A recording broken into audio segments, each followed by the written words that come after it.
Well, hey folks, relaunch the original Red Loans, Times of Wrestling to Piss Me Off Redux Part 22. Yeah, I'm going to talk about a few topics because I'm frustrated with the current WWE product. And I said that at the beginning of Part 21. I do want to thank everybody for making this Redux series super popular.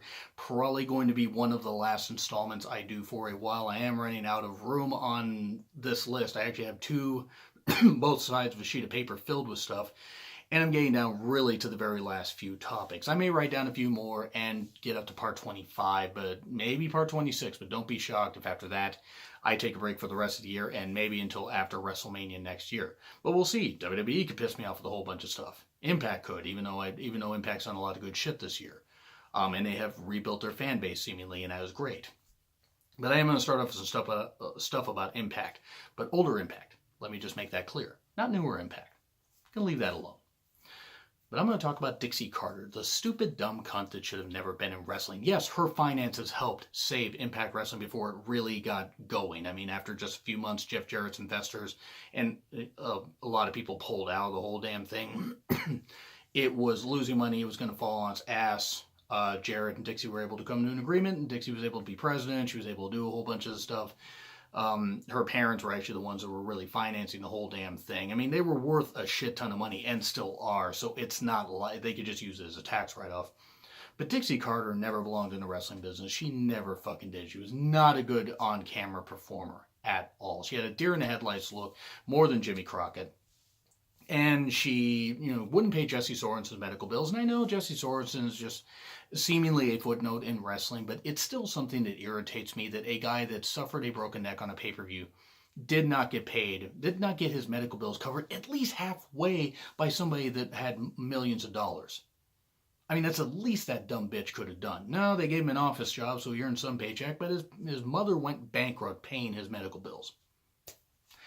That shows the kind of person Dixie Carter is. Now, I'm not saying whether Jesse Sorensen is a good or bad guy. I don't know the guy.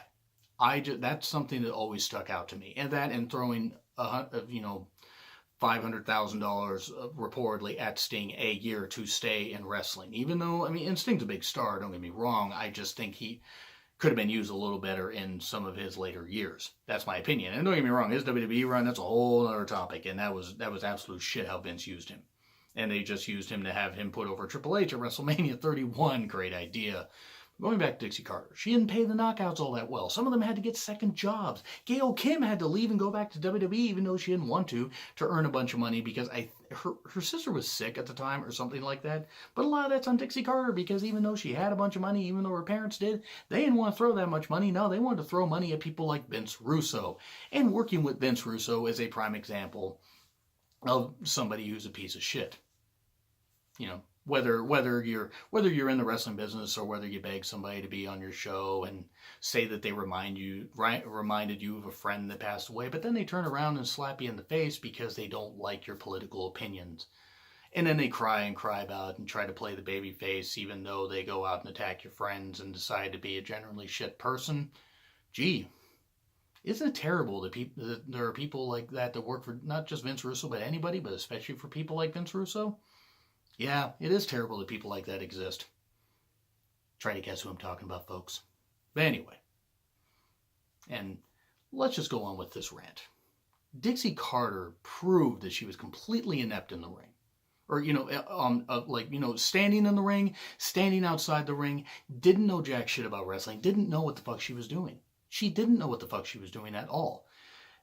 Signing Hulk Hogan. And paying him like $350,000 a year or something like that, reportedly. Bringing in the Nasty Boys. Bringing in people like that. Taking Impact Wrestling on the road and this kind of stuff. It's tying into Hogan's TNA run too, by the way. This is kind of just a mashup of those topics.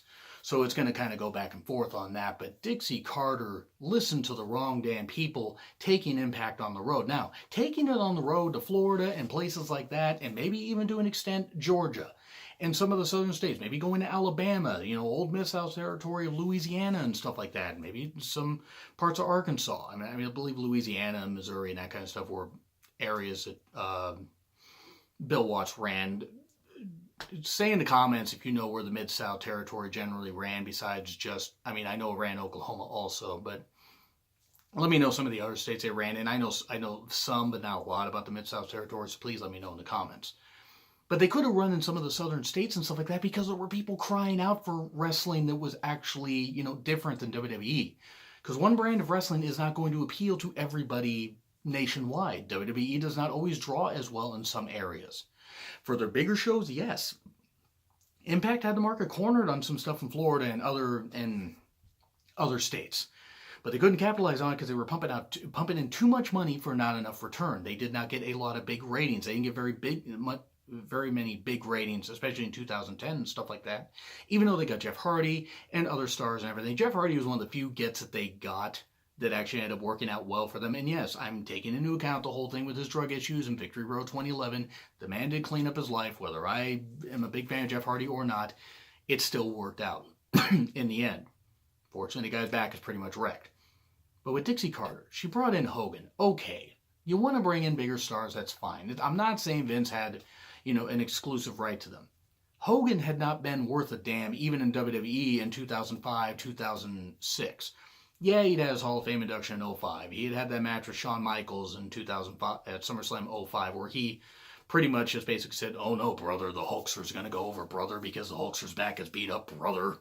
And then Michael sold, I believe the quote was from a video, a What Culture video, octopus in a washing machine.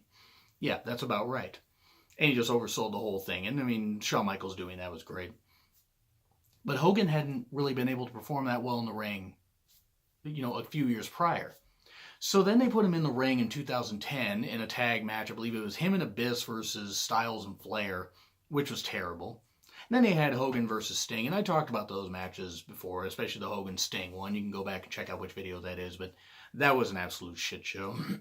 And yeah, maybe sometime I'll do a retro review on Bound for Glory 2011, which actually drew a pretty good crowd. I will be doing a retro review, a 10-year reflection on Bound for Glory 2008, which actually was a pretty damn good one, and actually started the formation of the Main Event Mafia soon afterwards. But just looking at what Dixie Carter did, she did so much more bad than good. There were people that were there for tapings and then suddenly not and this kind of stuff. And it's just, she didn't generally seem to have any goddamn idea what the fuck she was doing. And bringing in Hogan was proof of that. Because then Hogan brought in people like the Nasty Boys and brought in RVD, which, okay, RVD coming in was a great idea. But then RVD being, just running through Styles and not having a very competitive match with him and winning the world title right away, that was a program they blew through within a night when they could have built it for a couple months. Sounds like what Hogan and Goldberg did about 12 years prior.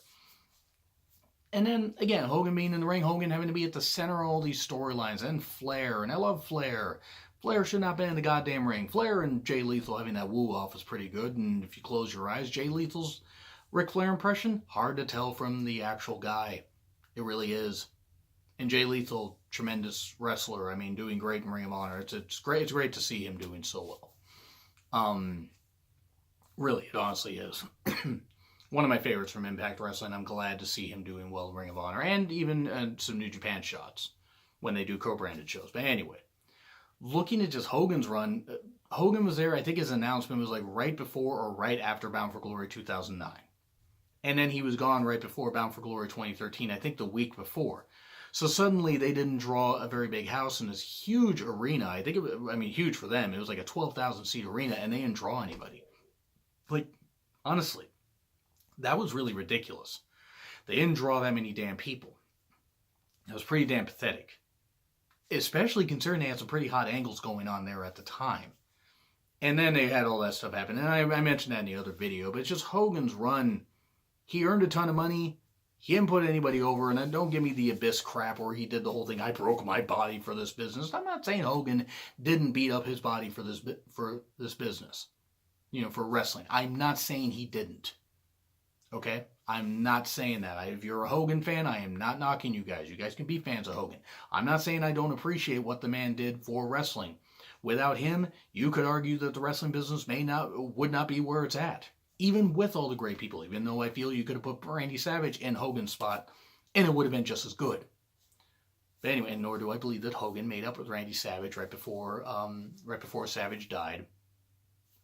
Sorry, there's nobody else to corroborate that, just Hogan, and we all know Hogan likes to put himself over before anybody else, brother. And by the way, hates the brothers, brother. Yeah, can you tell I'm a little angry at Hogan? But anyway, Dixie Carter, big of a problem, as big of a problem for Impact Wrestling as Hogan was. And then the whole Hogan thing, we're getting real, we're taking away the six-sided ring and doing the four-sided ring. And there were critics of the six-sided ring, wrestlers and fans alike. But it did give Impact an identity, because it was like the ring they used in Mexico. And then he did the whole ramp thing, like at the old Clash of Champions, old WCW pay-per-views and stuff like that. Because retro is suddenly, what's old is new. The problem is it just inflated the production values more. It made everything look ridiculous. And taking Impact on the road and all that, yeah, it was pretty silly. So yeah, I had a bit to say about that. Yeah, and I took more shots at Vince Russo because Vince Russo fucking deserves it. The fuck good has Vince Russo done for the wrestling business? Anyway, now we go to the Tori Wilson, Dawn Marie, Al Wilson shit. My God, this was bad. First, Dawn Marie is hooking up with Al Wilson to get married in their damn underwear on live TV. Kudos to Al Wilson as an older guy for getting down to his underwear and working with Dawn Marie. And I have nothing against Dawn Marie. She doesn't seem like a bad person. I've heard interviews with her. She seems nice. I never really cared for her character, whether in ECW or WWE, but it is what it is. I never cared for her, but I know there are fans of her that watch my channel. That is cool. Again, she seems like a nice person. This was not a good use of her, though, because first she was getting with Al Wilson, and then she said to Tori, I'm only getting with him to get with you. And then they had a quasi-lesbian thing, and then had a match at Armageddon 2002, where I think if Tori beat Dawn, she wouldn't marry Al, but then Tori beat Dawn, and I think Dawn married Al anyway. Or if you met me and had sex with me in this hotel room, if Tori met Dawn in a hotel room and had sex with her, she wouldn't marry Al, but then did anyway. It was a messy thing. And then Al dies from too much sex, and then they had the funeral where the coffin ends up getting knocked over. And I don't know who came up with this storyline, but it was pretty shit. Tori should have never really been in the ring, and I think anybody could admit that. And it's not that Tori was horrible. She did her role fine and apparently is an immortal because the 2018 Rumble indicates she hasn't fucking aged since 1999. That's impressive. No, seriously, she looks great. I mean, honestly. And apparently is a super sweet woman. I've actually talked to people that have met her and said she's super sweet, and that's great. And again, I'm not saying that Tori or Dawn are bad people at all. I mean, they should have never been in the ring. It was sloppy matches. And this is when women's wrestling, there were some women's wrestlers like Jazz, Victoria, Lita, Trish, and Molly Holly. And I don't know why I put Jazz there at the front, because Jazz was made of glass. I mean, Jazz was good in the ring, but you had people like that. And then you had the other side where they were putting, the models and stuff like that in there who were nice enough as it is. But like Stacy Keibler, who could do a really good cartwheel and a good spin kick. That's about it. But, they served their purpose and played their roles fine. And kudos to Stacy Keibler for turning down an opportunity to be the women's champion, because there were more deserving, more talented women that could hold the title. Kudos to her. Back to the whole Tori, Dawn, and Al Wilson thing. So Al Wilson dies, too much sex, coffin gets knocked over, you have Tori and Dawn brawl, and then they face off at the Royal Rumble 2003, and then that's the end of that. Tori beats Dawn, and that's it. And I don't recall seeing Dawn on TV much after that, and it was a really odd use of her. And then they fired her apparently while she was pregnant in 2005. That's a dick move by WWE. But anyway, yeah, that angle is pretty shit. And now the final topic, WWE's usage and DDP's run in WWE. Garbage. 100% garbage. The whole stalker angle, him getting beaten to powder by Taker, beaten to powder by Taker's wife, and just getting the shit beat out of him. One, DDP, if they didn't want to make him WWE champion at that point, fine. They didn't want to make him that. If they felt he was too old, okay. Have him be a guy that comes in and use like Booker T to get over on some people and then get other people over. You should have had WCW's People's Champion versus WWE's People's Champion. DDP versus The Rock. Booker and The Rock had a great feud. I'm just saying you could have had that one match. That's what you should have had. Because DDP versus The Rock would have been money. No, let's make DDP a stalker, creepy, have a shrine to Sarah, Undertaker's wife at the time, but then have Sarah pin him on a Raw. Because that's what you do with a former 3-time WCW champion that did the right thing by getting a guy from Pittsburgh and fired from WCW in 2000. Thank you, DDP. You did us all a favor. And Jim Cornette, has said plenty about the guy in Pittsburgh. Because the guy in Pittsburgh is a goddamn idiot. I wonder if you can figure out who I'm talking about. It's the guy from Pittsburgh. Guy that wore ass ugly Hawaiian shirts that somehow weren't as ass ugly as his fat ass. But anyway, DDP's run was just shit after that. Him and Canyon got the shit beat out of him in a cage match at SummerSlam 01. He wasn't really used well after that. After the invasion angle ended, he was becoming a self-help guru. Helped Christian control his temper. Christian won the European title, and then DDP beat him for the European title, and went into the Sky Dome at WrestleMania 18 as champion, in the same building where he drove the pink Cadillac down with the Honky Tonk Man in it. Jimmy Hart was also there, and Jimmy Hart, one of the greatest managers of all time. Nothing against Jimmy Hart, but yeah, Greg Valentine, noted sourpuss and sexist piece of shit that does not represent Seattle very well, and quite frankly always looked like he was a sad clown all the damn time without the makeup. Actually could have had the makeup. Or maybe he was just always looking like that. And Honky Tonk Man, one of the worst wrestlers of all time. Flash forward 12 years later, or flash forward, or fast forward, whatever the heck I'm trying to say. And DDP's competing in the same damn building that he drove a pink Cadillac down in. Cool. And he beat Christian in like a 6-minute match, and then suffered a neck injury and decided instead of having a fused neck, he was going to take time off, maybe have a surgical procedures and that kind of stuff, but he retired full-time from wrestling. Had run in Impact Wrestling. That didn't really last too damn long. Wasn't a bad run, at least first couple months. Wasn't great after that. But then he's had his DDP yoga. He's had his appearances in WWE since then. He's finally in the Hall of Fame. Great stuff. But his initial WWE run, his first WWE run, I hated. I hated because it was such a bad use of a great guy. A great talent. And somebody who really deserved a whole lot better than he got.